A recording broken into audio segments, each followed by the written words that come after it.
Disclaimer. दोस्तों, ये कहानी केवल एक काल्पनिक रचना है। ये केवल लेखक के द्वारा रची गई यह एक कहानी है। इसका वास्तविक जीवन से कोई भी संबंध नहीं है। कृपया आप कहानियों को केवल मनोरंजन की दृष्टि से ही सुने, और साथ ही अगर आप इस चैनल नॉवल स्टोरी 2.6 पर पहली बार आए हैं तो चैनल को सब्सक्राइब और वीडियो को भर भर लाइक करना ना भूलें। धन्यवाद। एपिसोड 151।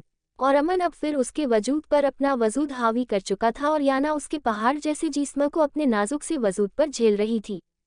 और याना अमन के बाहों की गर्मी में भीगती जा रही थी, और याना ने अब सख्ती से कालीन अपनी मुट्ठी में दबोच रखा था। और याना की अब सिसकियां कमरे में गूंज रही थी। अमन उसको पुश करता हुआ अपने होठों से उसके होठों का जाम पी रहा था, और याना की सिसकियां भी उस जालिम के होठों में दम तोड़ चुकी थी। वो ऐसा भंवरा था जो इस फूल पर बैठता था तो उसका पूरी तरह रस निचोड़ कर पी जाता था और इस फूल को बेजान करके रख देता था। वो आर्मी का मेजर जितना अपनी ड्यूटी के लिए सख्त माना जाता था, उतना ही सख्त वो प्यार में भी था। जिस तरह से उसके ऑन ड्यूटी रहते उसके अंदर काम करने वाला हर इंसान जरा भी अपनी मर्जी नहीं चला सकता था और ना उन पर जरा रहम करता था, वैसे ही ये मेजर प्यार करता था तो याना की जरा भी मर्जी नहीं चलने देता था। वो अपनी हर मनमानी करके रहता था और नाजुक कांच की गुड़िया जैसी याना के कांच से जिस्म पर जरा रहम नहीं करता था। वो इस मेजर की शिद्दतों बेहाल हो जाती थी, और अब तो याना महसूस कर रही थी उसको झेलना और भी ज्यादा मुश्किल था, क्योंकि अब उसकी शिद्दतें पहले से कहीं ज्यादा बढ़ चुकी थी। जिसको याना ही जानती थी वो नाजुक सी जान कैसे बर्दाश्त कर रही थी। अमन अब अपने हाथों से याना के ब्रेस्ट पर सख्ती दिखा रहा था तो अपने दांतों और होठों का इस्तेमाल वो याना के नाजुक से पेट पर कर रहा था, और उस पर उसकी जान निकालती स्पीड से वो याना को पुश कर रहा था। और याना की अब बर्दाश्त जवाब दे रही थी, उसकी जान हल्क में आ रही थी। तभी याना ने अपनी फूली हुई सांसों से कहा, Aman please leave me now, I can't take it any more. लेकिन तभी अमन ने चेहरा ऊपर उठाकर सख्ती से कहा, शट अप, मैं अभी सैटिस्फाइड नहीं हुआ हूँ। कल भी तुमने शोर मचाकर मुझे रुक जाने पर मजबूर कर दिया था, लेकिन हर बार मैं बर्दाश्त नहीं करूंगा। और अभी याना कुछ कहती तभी अमन ने उसके होठों को सख्ती से थाम लिया और उनकी नमी बहुत शिद्दत पी रहा था, और याना की आंख से आंसू बह रहे थे। अमन ने उसकी नाजुक उंगलियों में अपनी मजबूत उंगलियां फंसा रखी थी और सख्ती से वो याना को पुश कर रहा था, और याना के आंखों में अब आंसू तैरने लगे, और उसकी आंखों की नमी अपने चेहरे पर महसूस करके उसने याना को छोड़ दिया। और याना अब गहरे गहरे सांस ले रही थी और अमन अब याना के पीछे लेट चुका था, और याना की पीठ अमन के सीने से लगी थी, और अमन सख्ती से अपने होठों से याना की गर्दन और बैक को रब कर रहा था, और अमन की शैव याना की सिसकी निकाल रही थी। अब अमन के एक हाथ की उंगलियां याना के मुलायम पेट के अंदर घुस रही थीं और दूसरे हाथ की उंगलियों ने याना की ब्रेस्ट को सख्ती से दबोच हुआ था, और याना को लग रहा था जैसे कोई लोहे की गर्म छड़ी उसके पेट और सीने में गड़ी जा रही है। और याना अभी सांस भी नहीं ले पाई थी, उसने पीछे से उसकी जान निकालनी शुरू कर दी थी, और याना को अब अमन और उसकी शिद्दतों घबराहट होने लगी थी, और याना से अब वो मेजर बर्दाश्त नहीं हो रहा था। अब याना ने रोते हुए अजीब तरह से आवाज निकाली, आओ। और याना अब दर्द और तकलीफ से झटपटाने लगी, लेकिन अमन उसको 1 इंच भी हिलने नहीं दे रहा था, क्योंकि अमन ने याना की एक हाथ से उसकी थाई को पकड़कर हवा में उठा रखा था और लगातार याना के बैक से वो उसको पुश कर रहा था। और याना की सिसकियां और अमन की तेज तेज सांसों की आवाज गूंज रही थी, और जब अमन को तसल्ली हो गई तो अमन ने अपना चेहरा के गले में छुपाकर कहा, उफ, क्या नशा है तुझ में जान, बस एक बार चखने लेने से तुम्हें पूरा अपने अंदर उतारने का मन करता है। अब अमन एक झटके से याना को खुद से अलग किया तो याना की दबी हुई चीख एकदम बाहर निकली और याना एकदम नहसी गई। अब अमन ने देखा याना का चेहरा आंसुओं से तर हो रहा था और याना हिचकियों से रो रही थी, और याना किसी टूटी डाल की तरह चुपचाप उस मेज के चौड़े सीने पर लेटी थी और मन ही मन ऊपर वाले से प्रार्थना कर रही थी, ये अब ये मेज उसकी जान बख्श दे, इसको नींद आ जाए, वो फिर से स्टार्ट ना हो जाए, क्योंकि अब याना की इतनी भी हिम्मत नहीं बची थी जो इस मेजर को गुस्सा भी देखा सके। उसको झेलना तो बहुत बड़ी बात थी, अगर अब वो मेजर फिर से उस पर हावी होता तो लाजमी था अब उसका दम निकल जाना था। और अमन की नजर याना के कंधे और उसके जिस्म पर गई, और हर जगह अमन की शिद्दतों के निशान थे। याना के होंठ और गाल अमन ने लाल टमाटर किए हुए थे। अमन को महसूस हुआ याना सुबकिया ले लेकर रो रही थी, और अमन ने प्यार से उसका माथा चूमकर उसके गाल पर अपनी हथेली रखकर उसको सहलाते हुए बहुत प्यार से पूछा, मेरा बेबी रो रहा है।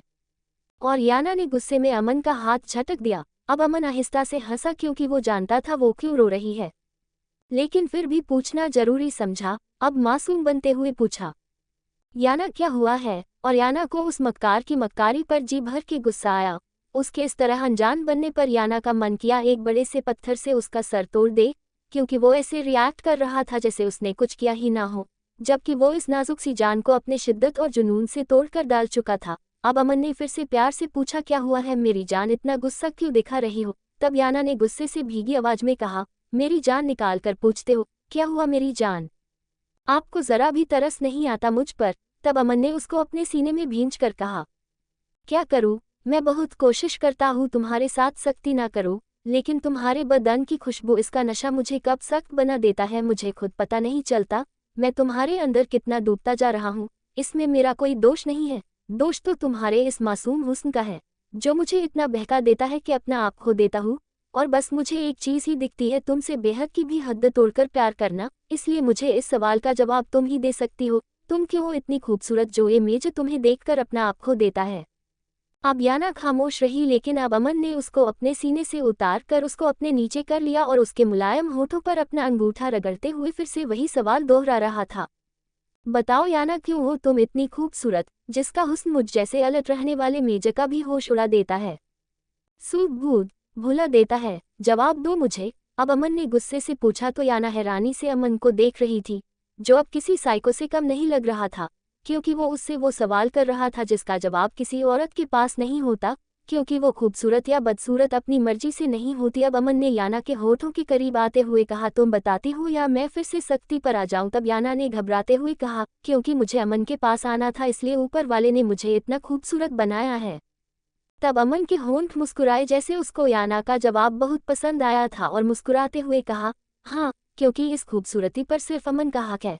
तेरे हुस्न के अंग प्राणायों को पीने का हक सिर्फ मेज का है। इस मखमली बदन पर हमेशा मेज की शिद्दतों के निशान ही दिखने चाहिए। और याना ने अब आहिस्ता से हाँ में गर्दन हिलाकर उसकी हाँ में हाँ मिलाए और अमन ने मुस्कुराते हुए उसको फिर से अपने सीने से चिपका लिया। और अगली सुबह अमन और याना वापस आ चुके थे और सुमित्रा चाची ने उन दोनों को मुस्कुराते हुए उनका माथा चूम कर कहा, आग ये महारे बच्चे। अब याना ने सुमित्रा चाची और पीरामल बाबूजी के पैर छुए कर आशीर्वाद लिया और अमन को अब बाबूजी ने कहा, बेटा प्रोग्राम के कार्ड बांट दिए हैं, सारा इंतजाम तो मयंक और सूरज ने संभाल लिया है, तू जगह देख लेना या प्रोग्राम कहाँ होना है। तब अमन ने मुस्कुराते हुए कहा, आप बेफिक्र रहे, वो भी हो जाएगा। तब बाबूजी ने कहा, जा अब तू आराम कर, फिर कल बात करते से अभी तू थका हुआ होगा। अब अमन मुस्कुराता हुआ अंदर आया। याना अपने दोनों बच्चों को प्यार कर रही थी, उनको सीने से चिपका कर खड़ी थी। तभी अमन वहां आया और उसने अपने दोनों बच्चों के माथे और गाल को चूमकर उनको बहुत प्यार किया और बच्चे भी हाथ हिला हिला कर अपनी ही भाषा में अपने माँ बाप से बात करते हुए अपनी खुशी जाहिर कर रहे थे। और चाची ने मुस्कुराते हुए आर्या से लाल मिर्च मांगा कर उन चारों की नज़र उतार कर कहा, महारे बहू बेटे को और महारे पोतों को भगवान बुरी नियत से बचाए। चाची नज़र तो उन चारों की उतार रही थी, लेकिन केडी नज़रों से कुछ दूरी पर खड़ी धारा को घूर रही थी। अब चाची ने कहा, आर्या जा बेटा, इसको चूल्हे में धर रिया ताकि इनके साथ काली नज़र वाले की नज़र भी फूंक जा। और अब अमन धारा अपने बच्चों को गोद में लेकर कमरे में चले गए और धारा झंड होकर कमरे में चली गई और कमरे में आकर आवाज उठाकर जमीन में दे मारा और गुस्से में कहा, अमन जी, 6 दिन से मैं कितना तड़प रही थी आपको देखने खातर, लेकिन आपने एक नज़र भी ना डाली महारे पे। जब देखो याना की पूछ बने रहते हो, के हो गया आपको? आप ऐसे तो ना थे, पता ना कि लाल लटक रहे इस याना में जो अमन जी को इसके अलावा कोई और ना दिखता। अब तो मैं भी याना की तरह कपड़े पहनने लगी, उसकी तरह बनने सजने लगी, लेकिन आपको फिर भी यूं धारा ना दिखती। अब याना और अमन दोनों अपने बच्चों को लेकर कमरे में आए और अमन ने अब कुछ देर बच्चों को खिलाया और अमन ने अब हाथ में बंधी घड़ी देखते हुए याना से कहा, ओ याना, मुझे एक जरूरी काम से बॉर्डर पर जाना है, मैं कल दोपहर तक लौट आऊंगा, तब तक तुम अपने बच्चों का ध्यान रखो। और अमन अब जैसे ही आगे बढ़ा तभी याना ने अमन का हाथ पकड़कर एक झटके से रोकते कहा, क्या कहा आपने? तब अमन ने कहा, मैं जरूरी मीटिंग अटेंड करने बॉर्डर पर जा रहा हूँ, कल 12 बजे तक वापस आ जाऊंगा। तब याना ने दीवार पर लटकी घड़ी को देखते हुए कहा, अभी दोपहर के 12 बजे है, मतलब आप मुझे पूरे 24 घंटे के लिए छोड़कर जाना चाहते हैं? तब अमन ने मुस्कुराते हुए उसके बालों को उसके कान के पीछे करते हुए कहा, जान, अब आप अकेली नहीं हो, मेरा पूरा परिवार है आपके पास है और आपका ध्यान रखने के लिए मेजर के 2 प्यारे प्यारे बच्चे हैं। तब याना ने कहा, अमन के गले में बाहें डालकर कहा, लेकिन ये सब मिलकर भी मेरे पति की कमी पूरी नहीं कर सकते। अब याना ने गुस्से में कहा, इसलिए मुझे मेरा हस्बैंड 1 घंटे बाद ही अपने रूम चाहिए, क्योंकि मैं उसके बिना 1 घंटा भी नहीं रह पाऊंगी, पूरे 24 घंटे तो बहुत दूर की बात है।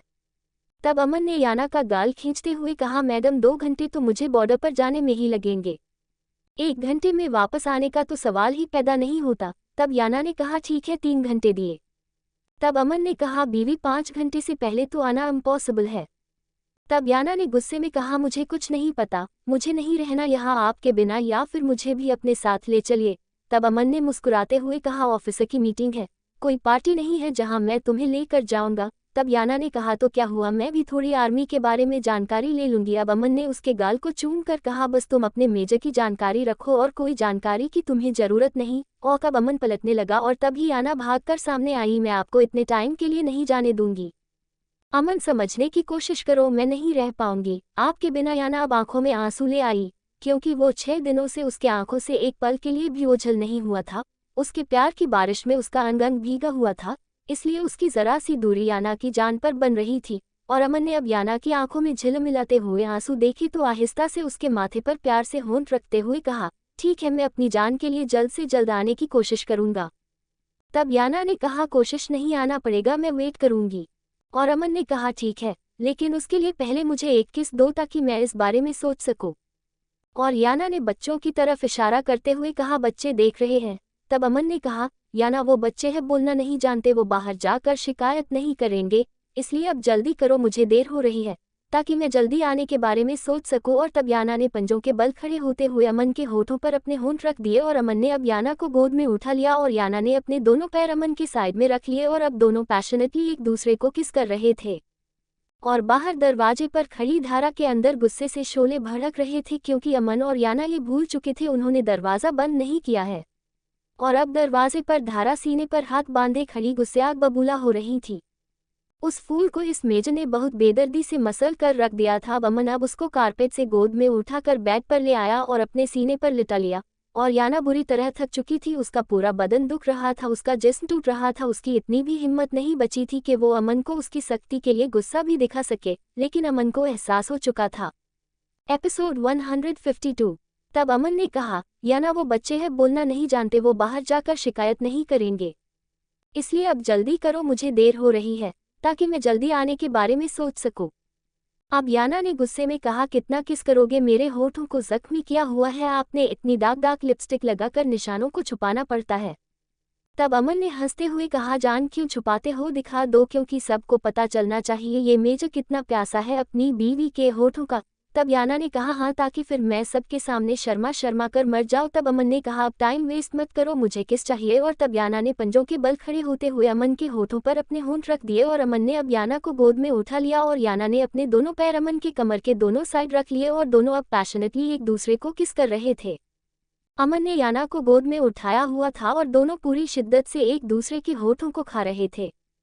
और अब याना भी उसको बराबर टक्कर दे रही थी, क्योंकि अब वो भी इश्क के उस लेवल पर आ चुकी थी जब इंसान अपनी शिद्दतों की हदों को तोड़ देता है, और वो भी अब अमन की शिद्दत को, उसके जुनून की हद को जान गई थी, इसलिए उसका पूरा साथ दे रही थी। अमन अब अपने हाथों की मुट्ठियों में शिद्दत से याना के दोनों बम को भींच रहा था और याना ने अमन की शर्ट के बटन खोलकर अपने हाथ से अमन की उभरती मस्कुलर चेस्ट को रब कर रही थी, दूसरा हाथ अमन के घने बालों में फंसाया हुआ था और दोनों पागलपन की हद तक पागल हो रहे थे। जब भी अमन उसके करीब आता था, उसके छूने में, प्यार करने में इतनी शिद्दत और जुनून होता, याना को लगता जैसे वो पहली बार उसके करीब आया है, और हर बार वो याना को एक नए ढंग से पागल करता था और याना भी अब उसके इश्क की गहराइयों को छूने लगी थी।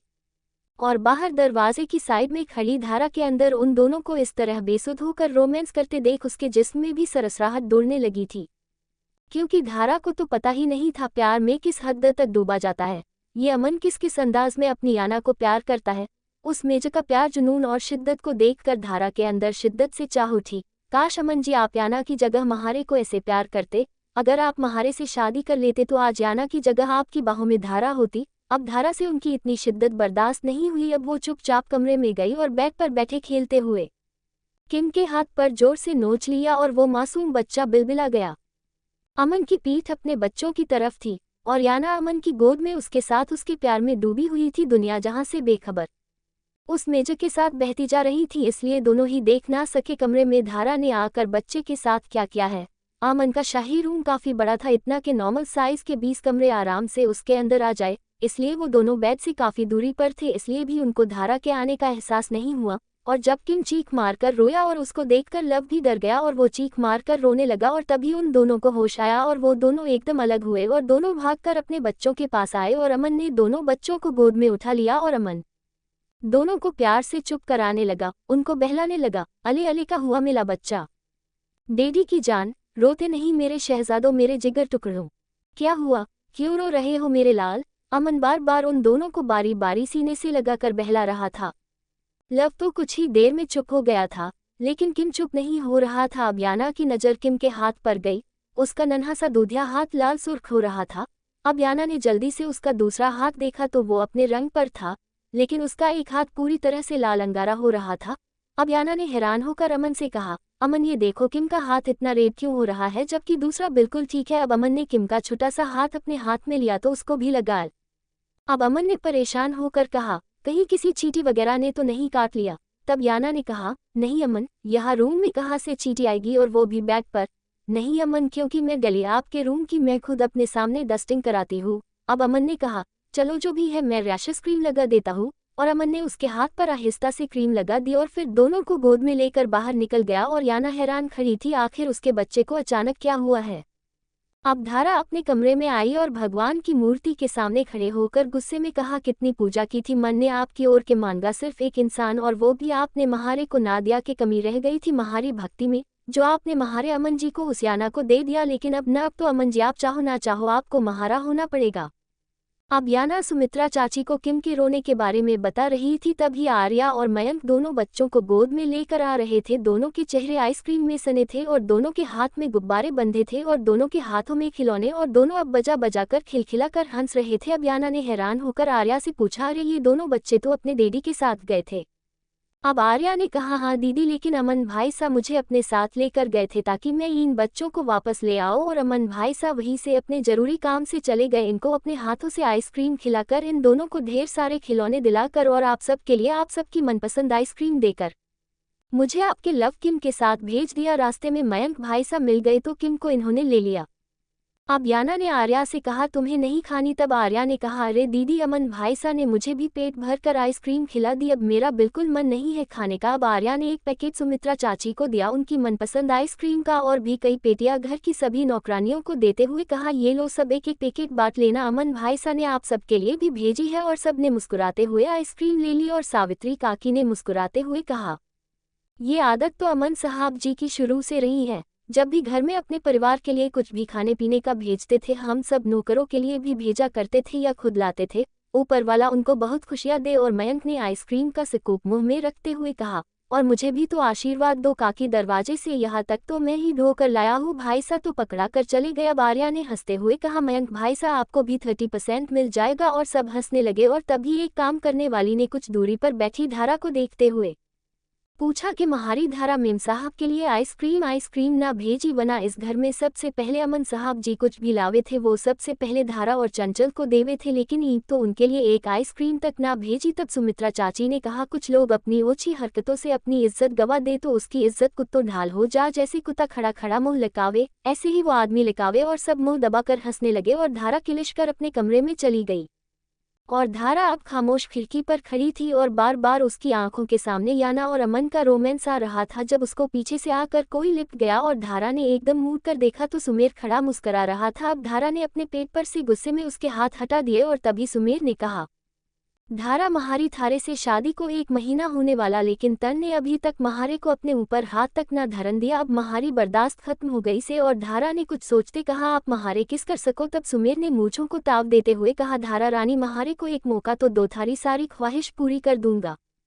तब धारा ने कहा, तो लो आज महारे को किस करो और साबित करो आप भी किसी जवान छोरा से कम ना हो। और इतना कहते ही सुमेर ने अपनी कुर्ते की आस्तीन ऊपर चढ़ाई। तब धारा ने कहा, अखाड़े में कुश्ती न लड़नी, आपने बस एक किस करनी। तब सुमेर ने कहा, अरे धारा, यू राजपूत मर्द का चुम्मा से पूरी जान से होवेगा। और अब सुमेर ने अपने मोटे मोटे होठ धारा के होठों पर रखे। अब धारा ने सुमेर को किस करना स्टार्ट किया और कुछ सेकंड बीते ही थे कि सुमेर ने एक झटके से धारा को पीछे धकेला और जल्दी से खांसते हुए अपनी जेब से हुक्का निकाला और अपने मुंह में पंप करते हुए कहा, यू के करन लाग रही थारे को कोनी पता से मैं अस्थमा का और बीपी का मरीज से, यू ऐसा चुम्मा महारे से ना हो पावेगा। और वो अब पंप लेता हुआ बैग पर पीछे को आंख बंद करके गिर गया। और धारा ने गुस्से में कहा, मर परे को बूढ़े, थारे से यू महारी चती जवानी की आग ना बुझाई जा सके, इसको तो महारे अमन जी जैसा जवान मर्द ही बुझा सके। मन ने तो बेकार में ही तुझ बूढ़े से ब्याह कर लिया। याना अपने बच्चों को सुला चुकी थी और बार बार अमन का फोन ट्राई कर रही थी जो स्विच ऑफ जा रहा था।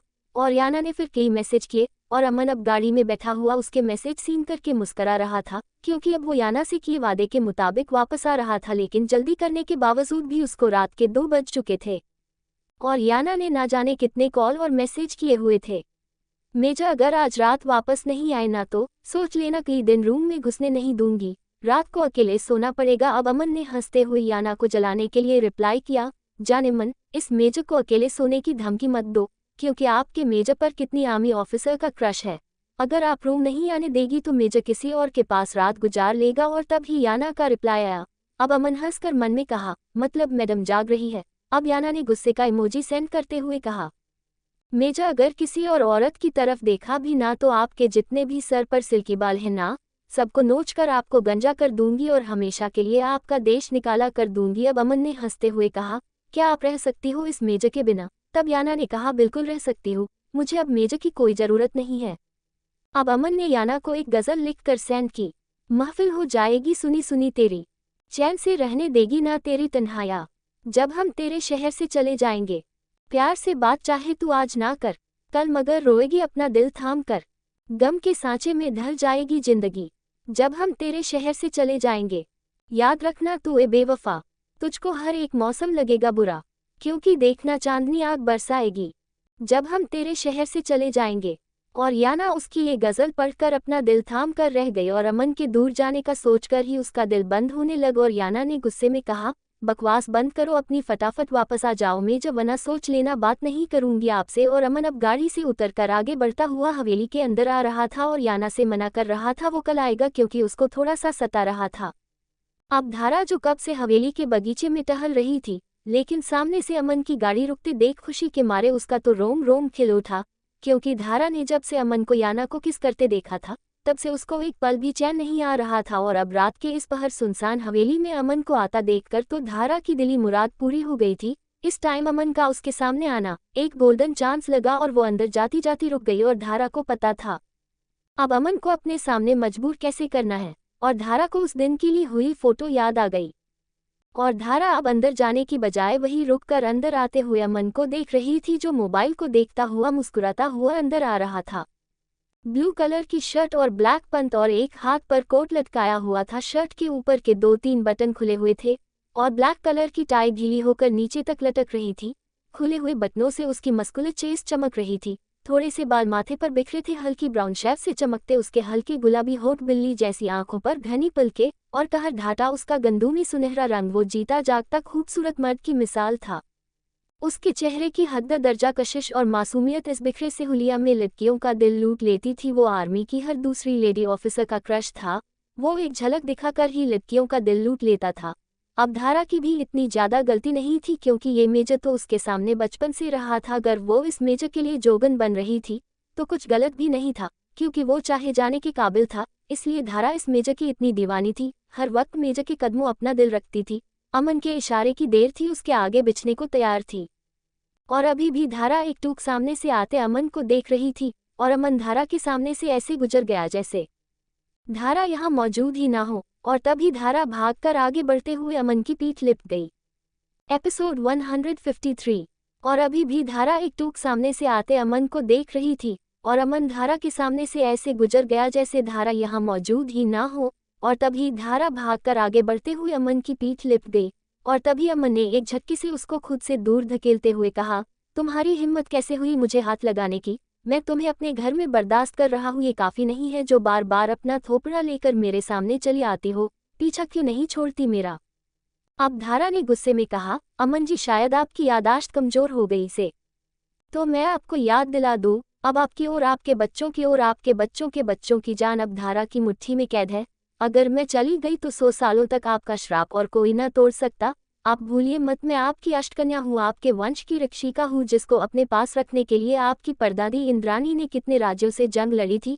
क्योंकि ये अष्टकन्या 100 साल में पैदा होती है, जिसकी तलाश सदियों से आपके वंश को है। और अब ये अष्टम कन्या खुद आपके पीछे आ रही है, तो आप महारे को खुद से दूर कर रहे हैं।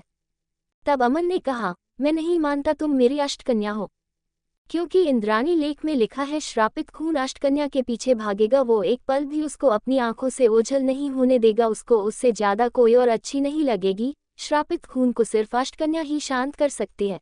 लेकिन तुम्हारे साथ मेरा ऐसा कोई मामला नहीं है। मेरा मन तुम्हारी तरफ नहीं भागता, मेरे दिल में तुम्हारे लिए जरा भी एहसास नहीं है।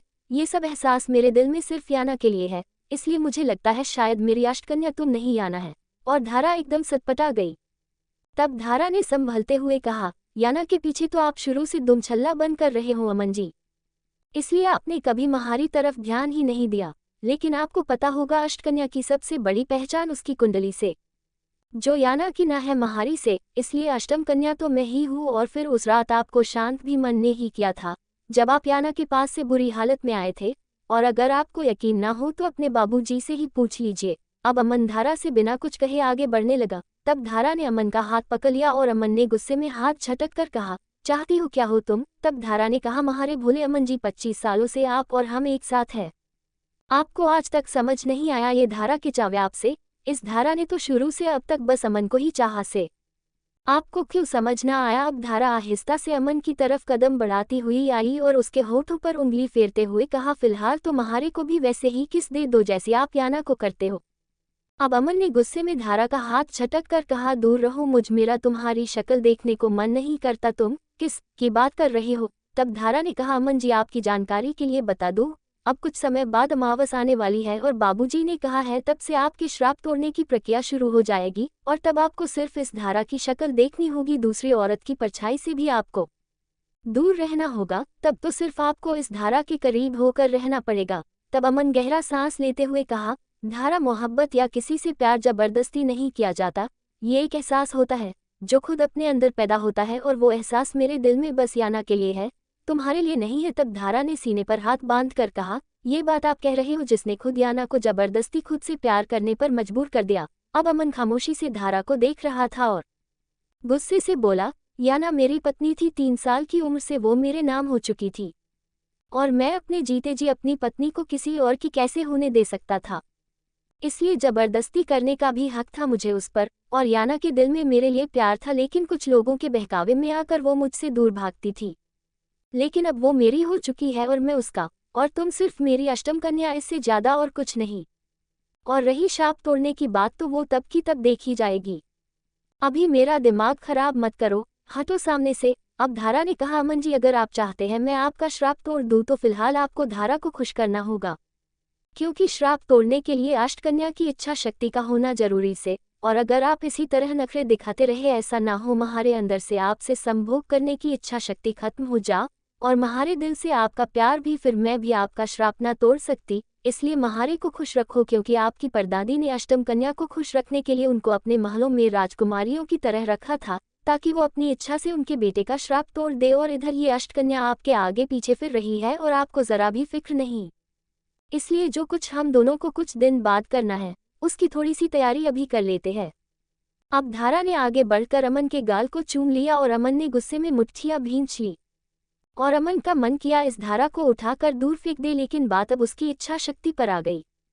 अब धारा अमन के होठों के बिल्कुल करीब आई और मुस्कुराते हुए आहिस्ता से कहा, महारे को भी ऐसी शिद्दत और जुनून वाला प्यार चाहिए अमन जी, क्योंकि इस धारा की जवानी इस अमन नाम के सावन की आस में प्यासी और बंजपड़ी से, ना जाने कब ये अमन नाम का सावन अपने प्यार की बारिश में धारा का रोम रोम भिगोएगा। और धारा ने अब आहिस्ता अमन के गाल पर अपना हाथ रखा और अमन के होठों पर अपने होंठ रखने लगी। और अमन आज खुद को बहुत ज्यादा बेबस महसूस कर रहा था, वो खामोशी से नजरें झुकाए खड़ा था और अभी धारा ने अमन के होठों पर अपने होंठ रखे ही थे, तभी पीछे से सुमेर की आवाज आई, धारा रानी कहाँ गई हो? और धारा एकदम पीछे हुई और अमन ने एक सुकून का गहरा सांस लिया और धारा ने गुस्से में मन में कहा, ये बुरा चैन नहीं लगने देता, महारे अमन जी के बीच में टांग गड़ा रहा से जल्दी थारे को ठिकाने लगाना पड़ेगा, क्योंकि धारा अपने और अमन जी के बीच में किसी तीसरे को ज्यादा दिन बर्दाश्त ना कर सकती। और धारा गुस्से में आगे बढ़ गई और अमन थके थके कदमों से अपने कमरे में आ गया। याना अपने बच्चों को अपने पास लेटा कर सो रही थी।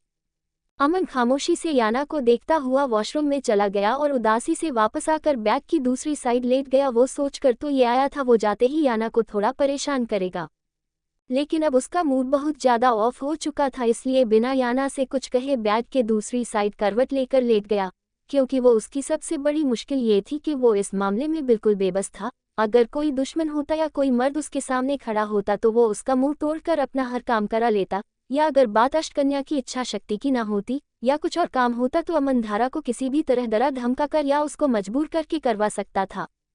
लेकिन ये मामला ही दूसरा था और उसमें अष्टकन्या की इच्छा शक्ति का होना बहुत जरूरी था। ये श्राप बहुत कठिन था जो अमन और उसके वंश को मजबूर करता आया था।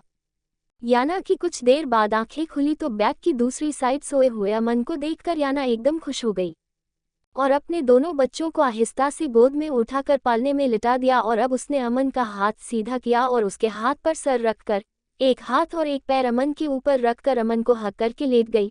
और अमन ने तभी अपना चेहरा याना के गले में छुपाकर उसको खुद में भींच लिया और याना मुस्कुराते हुए किसी छोटे बच्चे की तरह उसके बालों में उंगलियां चला रही थी और एक हाथ से अमन की चौड़ी पीठ को सहला रही थी। अब अमन ने सीधे होकर लेटते हुए याना को खींचकर अपने ऊपर लिटाकर उसके बाल पीछे से अपनी मुट्ठी में भींचकर कहा, मुझे सुकून दो, मैं बहुत डिस्टर्ब हूँ याना। तब याना ने आहिस्ता से पूछा, कैसे दूँ सुकून?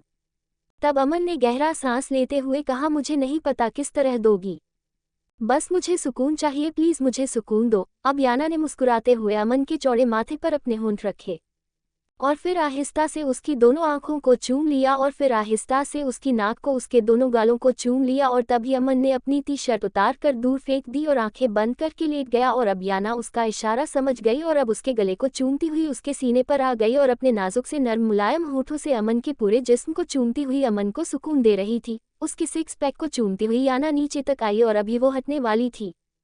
तभी अमन ने अपनी जीन्स की जिप खोल दी और याना अब घबरा गई और एकदम पीछे हटने लगी। और तभी अमन ने आंखें बंद करे एक गहरा सांस लेते हुए कहा, प्लीज याना। तब याना ने कहा, एकदम मुंह फेरते हुए कहा, मुझसे ये नहीं होगा।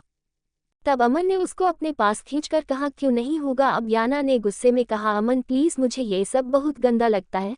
तब अमन ने गहरे गहरे सांस लेते हुए कहा, मतलब मैं तुम्हें गंदा लगता हूँ? तब याना ने घबराकर कहा, आप नहीं, आपका ये टूल। तब अमन ने उसके होठों के पास आते हुए कहा, ये मैं ही हूँ और तुम्हें इसको भी इतना ही प्यार करना पड़ेगा जितना मेरे बॉडी के दूसरे पार्ट को करती हो और मुझे तुम्हारे होठों की छुएन हर जगह महसूस करनी है। अब अमन आंखें बंद कर अपना चेहरा याना के बालों में छुपा कर कहा, यार तुम इतना क्यों हेजिटेट होती हो? ये हर औरत के लिए आम बात है, ये भी प्यार करने का एक हिस्सा है। विदाउट माउथ मास्टरबेशन पोस्चर के कोई भी सेक्स कंप्लीट नहीं है। पता नहीं किस उल्लू के पट्टे ने तुम्हें कॉलेज में हॉट एंड बोल्ड लड़की का टाइटल दिया हुआ था। मुझे तो आज तक तुम में कोई हॉट एंड बोल्ड वाली बात नहीं लगी। तब याना ने कहा, हाँ मैं नहीं हूँ हॉट और बोल्ड, क्योंकि मुझे ये सब पसंद नहीं है। अब याना गुस्से में उठकर जाने लगी और तब अमन ने जल्दी से अपने सुलगते होंठ याना के सीने पर रखते हुए कहा, लेकिन ये सब मुझे बहुत अच्छा लगता है। अब अगर तुम्हें मुझसे जरा सा भी प्यार है तो तुम्हें उसी प्यार की कसम है, मेरी बात मान लो। याना ने अब गुस्से में कहा, अमन ये कैसी गंदी जिद है? तब अमन ने उसके गले में अपने होंठ रखते हुए कहा, ये तुम्हारे पति की जिद है और तुम्हें ये मेरी गंदी जिद पूरी करनी होगी, वरना मैं ये सब तुमसे जबरदस्ती भी करवा सकता हूँ। अब याना को फिर से वही रात याद आ गई और याना घबरा गई। अब अमन ने गहरा सांस लेते हुए कहा, मुझे सुकून दो याना, प्लीज प्लीज। और याना अब आहिस्ता से नीचे झुक गई और अमन आंखें बंद करे बैकग्राउंड से टेक लगा कर बैठा गहरे गहरे सांस ले रहा था। और कुछ देर बाद याना के वॉमिटिंग की आवाज आने लगी और याना अब वॉशरूम की तरफ भागी और अमन भी अब याना के पीछे आया और अब याना को खींचकर खुद में भींच लिया और उसके सर को चूम कर कहा, आई एम सॉरी जान, आई एम रियली सॉरी। मैं कभी कभी बहुत सेल्फिश हो जाता हूँ, तुम्हारी फीलिंग की परवाह किए बिना मैं अपनी मनमानी करने लगता हूँ। आई एम सॉरी, अब दोबारा ऐसी कोई जिद नहीं करूंगा जिससे तुम्हें प्रॉब्लम हो। अब अमन याना को गोद में उठाकर बाहर ले आया और अपने सीने पर लिटा लिया और याना के होठों को बहुत प्यार से पीने लगा। और अब वो फिर से याना को अपने प्यार की बारिश में भिगो रहा था, उसको अपनी शिद्दतों से तोड़ रहा था। दिन निकले जाकर उसने याना की जान छोड़ी और याना अब थककर बेसुध होकर उसकी बाहों में छुपी सो रही थी और अमन को अब सुकून मिल चुका था और वो मुस्कराता हुआ सोते हुए याना के मासूम चेहरे को देख रहा था, जो उसकी शिद्दतों से थककर अब बेसुध सो रही थी। लेकिन अमन को अब नींद नहीं आनी थी क्योंकि उसके उठने का टाइम हो चुका था, इसलिए उसने आहिस्ता से याना का सर तकिए पर रखा और वॉशरूम में चला गया। अब वो फ्रेश होकर आया तो उसके बच्चों के उठने का टाइम हो चुका था और अब वो दोनों उठकर रोने ही वाले थे। तभी अमन ने उनको जल्दी से गोद में लिया और दोनों को नीचे ले आया, क्योंकि उसको पता था याना अभी सोई है, इसलिए उसकी नींद खराब ना हो इसलिए दोनों बच्चों को नीचे सुमित्रा चाची के पास ले आया। और अब आर्या और सुमित्रा चाची जो अभी पूजा की थाली तैयार कर रही थी अमन को इतनी सुबह बच्चों के साथ देखकर हैरान रह गई। अब सुमित्रा चाची ने कहा, सब ठीक से छोरा, इतनी सुबह सुबह। अब अमन ने उन दोनों बच्चों को बेड पर बैठाकर कहा, मासी, जब से उसके चाचा ने उसकी सुमित्रा चाची को छोड़कर धारा से शादी की थी तब से अमन सुमित्रा को मासी कहने लगा था। और याना अभी सोई है, उसकी नींद खराब हो जाएगी, इन दोनों को आप संभाल ले। एपिसोड 154।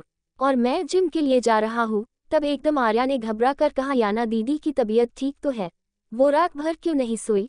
तब अमन ने मुस्कुरा कर आगे बढ़ते हुए कहा, इसका जवाब तुम्हें तुम्हारी शादी के बाद मिल जाएगा। लड़कियां शादी के बाद रात में क्यों नहीं सोती? और आर्या को अब अमन की बात का मतलब समझ आया तो वो एकदम शर्मा कर इधर उधर देखने लगी। अब चाची ने हंसते हुए कहा, इस अपने अमन जीजा से ऐसा कोई सवाल ना पूछा कर, यूँ जवाब देने में जरा ना शर्माता। और आर्या शर्मिंदा सी हो गई। याना की अब आंखें खुली तो अमन मिरर के सामने खड़ा परफ्यूम स्प्रे कर रहा था और याना को आईने से देखकर मुस्कुराते हुए गुड मॉर्निंग कहा। और याना ने अब घड़ी देखी तो जल्दी से उठकर बैठ गई और अपने बालों का जुड़ा बनाते हुए कहा, कितना टाइम हो गया है, दोनों बच्चों को फीड भी देना है। तब अमन ने कहा, आप रिलैक्स रहे माय डियर वाइफ, उनको संभालने के लिए उसकी मासी आर्या, दादी सुमित्रा और उनकी 2 नैनियां हैं, इसलिए तुम्हें फिक्र करने की जरूरत नहीं है। तुम फ्रेश हो जाओ, मैंने नाश्ता रूम में ही मंगा लिया है। अब दोनों जैसे ही नाश्ता किया तभी सुमित्रा चाची ने दरवाज़ा नॉक किया और अमन एकदम अपनी जगह से खड़ा हो गया और मुस्कुराते हुए सुमित्रा चाची का हाथ पकड़कर अंदर सोफे पर बैठा कर कहा, अरे मासी, आप क्यों परेशान हो गई, मुझे बुला लिया होता। तब सुमित्रा ने कहा, कोई ना बेटा, इस बहाने से अपने बच्चों के पास बैठने का समय मिल जा कि मैंने तुम दोनों को परेशान तो ना कर दिया। तब याना ने मुस्कुराकर उनके पास बैठकर कहा, कैसी बातें करती हैं मासी आप भी ना। अब सुमित्रा ने कहा, ले बेटा, तेरी सरगी कल करवा चौथ का व्रत है, अब तक तो तुम दोनों में जो भी हुआ उसको भूल जाओ, अब भगवान तुम दोनों के बीच सब कुशल मंगल कर दिया है। तो अब याना, ये थारा अमन के लिए पहला व्रत है और ये हर सुहागन को अपने पति की लंबी उम्र के लिए रखना जरूरी हो से। तब अमन ने मुस्कुराकर हाथ में घड़ी पहनते हुए कहा, मासी रहने दीजिए, ये मेरी नाजुक कली शाम तक भूख प्यास से मुरझा जाएगी और इसको तो पता भी नहीं होगा करवा चौथ का व्रत क्या होता है। तब याना ने सीने पर हाथ बांधते हुए कहा, वेरी फनी, मुझे सब पता है, मेरी मामा भी रखती थी देव के लिए। तब अमन ने अपना कोट पहनते हुए कहा, और रियली तुम्हारी माँ ये नौटंकी भी करती थी। अब याना ने सुमित्रा चाची से अमन की तरफ उंगली उठाते हुए गुस्से में चिढ़कर कहा, देखना मासी, ये मेरी मामा को क्या क्या बोलते हैं। तब चाची ने हंसते हुए कहा, अरे पागल, ऐसे मत बोल, वो अगर इसकी माँ है तो थारी भी तो सास से। तब अमन ने हंसते हुए कहा, हाँ, उन्होंने जोर तो पूरे लगाए थे मेरी सास ना बनने के लिए, लेकिन वो तो मैंने अपनी सासू माँ की चलने नहीं दी, और उनका बस चले तो आज ही अपनी बेटी को मुझसे तलाक दिला दे। और अब तो उन्होंने मेरे चाचा जी को भी साथ मिला लिया है, दोनों खुर्राट बने हुए हैं, मेरी जान के दुश्मन। तब याना ने गुस्से से कहा, अमन, आप मेरे पेरेंट्स की बुराई करना बंद करेंगे, वरना मैं कल आपके लिए करवा चौथ का व्रत नहीं रखूंगी, और अगर रखूंगी तो बीच में ही खाना खा लूंगी। तब अमन ने कहा, हाँ, अपनी माँ को देखा होगा इस तरह से व्रत रखते हुए। अब याना का चेहरा गुस्से से लाल हो चुका था, लेकिन अमन अपनी एक एक फाइल चेक करता हुआ अलमारी में रख रहा था। उसका ध्यान याना की तरफ नहीं था, वो अपनी ही धुन में बोले जा रहा था। लेकिन चाची ने याना का गुस्से से लाल चेहरा देख लिया था। अब चाची ने अमन से कहा, छोरे चुप हो जा, वो जैसे भी है याना के माँ बाप है। अब अमन ने हाथ में मोबाइल उठाकर हंसते हुए याना की तरफ देखा, जो सीने पर हाथ बांधे गुस्से से दांत भींचकर अमन को खा जाने वाली नजरों से देख रही थी। अब अमन को एहसास हुआ उसने कुछ एक्स्ट्रा बोल दिया है। अब अमन ने आहिस्ता से कहा, शिट, ये मैंने क्या क्या बोल दिया। और तभी अमन ने एकदम बात संभालते हुए कहा, मासी, वो दोनों बहुत अच्छे हैं, मैं सच में उन दोनों का एहसानमंद हूँ क्योंकि उन्होंने मुझे याना जैसी अनमोल चीज दी है। तब चाची ने हंसते हुए अमन का कान पकड़कर कहा, मैं खूब समझूं थारी चालाकियां। नहीं चाची, मैं सच कह रहा हूँ, मेरा इरादा तो उन दोनों को हवेली में लाने का है, ताकि वो दोनों हमेशा याना के पास रह सके। तब याना ने कहा, कोई जरूरत नहीं है, मेरे मोम देख जहाँ भी बहुत खुश हैं, वरना आपके जैसा पति उनको ताने दे देकर मार देगा। तब अमन ने याना के करीब आते हुए कहा, यार कैसी बातें करती हो, ये घर तुम्हारा है, यहाँ की मालकिन तुम हो, तुम चाहो तो मुझे भी घर से निकाल सकती हो, मेरी क्या मजाल मैं उनको ताने दूं। अब याना ने आंखें छोटी करके देखते हुए कहा, मेजा, आप जो ये बातों का खेल खेलते हो ना, अब मैं खूब समझने लगी हूँ। अब चाची याना को सरगी देते हुए बोली, आज रात 7 सुहागन आएगी हवेली में हमेशा की तरह सरगी करने, क्योंकि सरबनी जिज्जी ने ये प्रथा रखी थी 7 सुहागन को घर बुलाकर सरगी कराने, और फिर सरबनी जिज्जी और मैं दोनों मिलकर उन सब सुहागन के साथ सरगी करती। अब चाची ने उदास होकर कहा, अब तो पूनम के बापू ने महारे से यूं हक भी छीन लिया, पता न यूं धारा उनके लिए व्रत रखेगी कि ना। तब अमन ने अपनी मासी को सीने से लगाकर कहा, बदकिस्मत है चाचा जी, जो आप जैसी वफादार औरत को छोड़कर उस धारा जैसी घटिया लड़की को पसंद किया है। रोएंगे बहुत अपनी गलती पर, आप बेफिक्र रहे। अब सुमित्रा ने कहा, अमन मैं थारे और थारे बच्चों की खातिर इस घर में रह रही, वरना महाराज जी तो ऐसा करा, सुमेर की शक्ल भी ना दिखी, इतनी दूर चली जाओ। तब अमन ने कहा, मासी आपको कोई जरूरत नहीं है उनकी शक्ल देखने की, आप अब उनकी पत्नी नहीं मेरी माँ है, और अपने बेटे की शादी के बाद एक माँ अपने बच्चों में और पोता पोती में मन लगा लेती है, इसलिए आप भी भूल जाओ कोई सुमेर था आपकी जिंदगी में, बस आप अपने बेटे अमन को याद रखो। अब चाची मुस्कुराने लगी। अब याना से कहा, याना बहू आज रात जल्दी उठ जाना ठीक से। तब याना ने मुस्कुराते हाँ में जवाब दिया, और अब चाची अमन को भी अपने साथ बाहर ले गई।